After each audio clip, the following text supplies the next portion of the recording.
Hello મિત્રો, Sanjay maths and science એકેડમીના આજના આ મસ્ત મજાના સત્રમાં તમારું ખૂબ ખૂબ સ્વાગત છે. આજે આપણે વિજ્ઞાનના એકદમ પાયાના અને એટલા જ રસપ્રદ ટોપિક પર વાત કરવાના છીએ.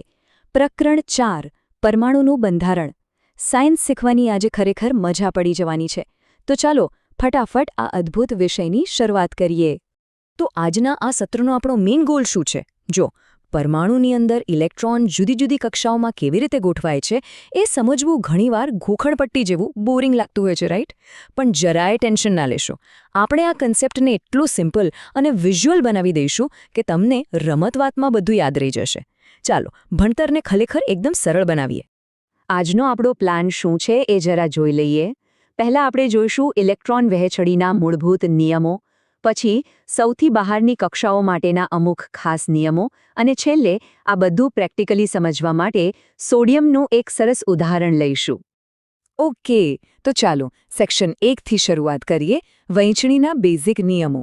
બોહર અને બરી નામના બે મહાન વૈજ્ઞાનિકોએ આ ઇલેક્ટ્રોનની ગોઠવણી સમજાવવા માટે જબરદસ્ત કામ કર્યું છે. તો ચાલો જોઈએ એમણે શું કહ્યું. બોર અને બરીએ આપણને એક કમાલનું ફોર્મ્યુલા આપ્યું છે, 2n² નો નિયમ. હવે તમે વિચારતા હશો કે આ n વળી શું છે? તો જુઓ, n એટલે કક્ષાનો ક્રમ. પહેલી કક્ષા, બીજી કક્ષા, ત્રીજી, એમ 1 2 3.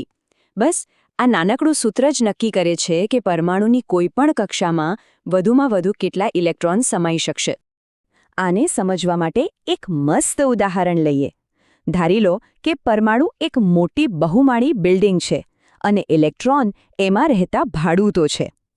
2n² ના નિયમ મુજબ ગણીએ તો પહેલો માળ, જેને આપણે k કક્ષા કહીએ છીએ, ત્યાં n બરાબર 1 મૂકો, એટલે કે 2 ગુણ્યા 1 નો વર્ગ, તો ત્યાં મેક્સિમમ 2 જ લોકો રહી શકે.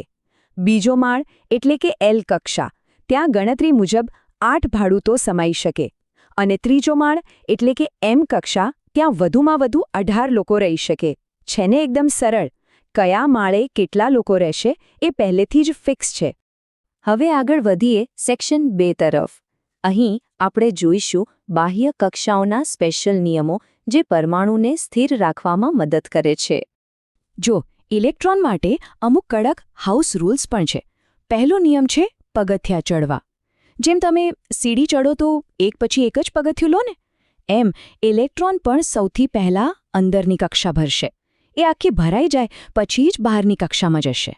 અને બીજો સૌથી અગત્યનો નિયમ, બાહ્ય મર્યાદા.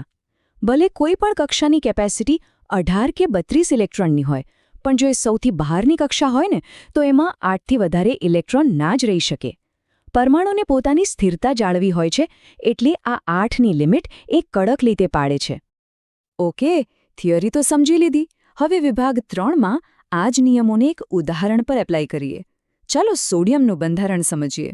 તો સોડિયમનો પરમાણ્વીય ક્રમાંક છે 11, મતલબ એની પાસે 11 ઇલેક્ટ્રોન છે.